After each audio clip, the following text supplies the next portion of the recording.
Hello বন্ধুরা, আবারও চলে আসলাম আপনাদের কাছে আরও একটা রেসিপি নিয়ে। এই শীতের সময় সবজি তো প্রচুর পরিমাণে ওঠে, আর তারই মধ্যে একটা আছে কড়াইশুঁটি। আজ আমি কাঁচা কড়াইশুঁটির ডাল কিভাবে বানাবেন সেটাই দেখাবো। আর এটা খেতে কিন্তু অসাধারণ হয়, একবার অবশ্যই ট্রাই করবেন। আর এই কড়াইশুঁটিগুলো আমি আগে থেকেই ছাড়িয়ে নিয়েছি। যখন শীতের প্রথম কড়াইশুঁটিগুলো ওঠে তখন একদম কচি হয় এগুলো। আর এই কচি কড়াইশুঁটি দিয়ে ডাল বানালে এর স্বাদ অতুলনীয় হয়। এগুলোকে খুব ভালো করে ধুয়ে নিয়ে কুকারের মধ্যে দিয়ে দিলাম, আর তারই সাথে দিয়ে দিলাম সামান্য পরিমাণ লবণ, দিলাম পরিমাণ মতো হলুদ, এরই সাথে দিয়ে দিলাম একটা টমেটো কুচি, দিয়ে দিলাম আদা ও রসুন বাটা। এখানে আপনি আদা রসুন কুচিটাও দিতে পারেন। দিয়ে দিলাম লঙ্কা বাটা, এই জায়গায় আপনি গোটা কাঁচা লঙ্কাও দিতে পারেন। দিয়ে দিলাম বেশ কয়েকটা গোলমরিচ, আর দিলাম কয়েকটা গোটা ধনে। তারপর পরিমাণ মতো জল দিয়ে সেদ্ধ করতে বসিয়ে দিলাম। সেদ্ধ করে নেওয়ার পর এটাকে একটু ঠান্ডা করে মিক্সিতে গ্রেট করে নেব। আপনারা চাইলে ঠান্ডা করে নিয়ে শিলেও বেটে নিতে পারেন।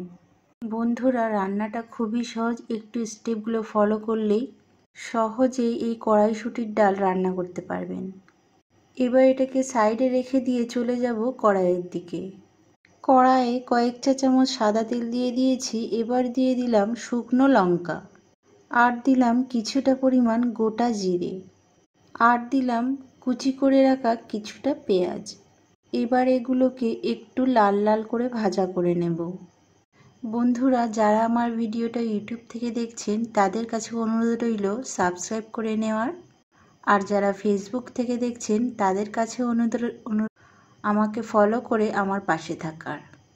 পেঁয়াজটা সামান্য লাল লাল হয়ে গিয়েছে। এইবার দিয়ে দিলাম গ্রেট করে রাখা কড়াইশুঁটি, একটু খুব ভালো করে নাড়িয়ে দেব।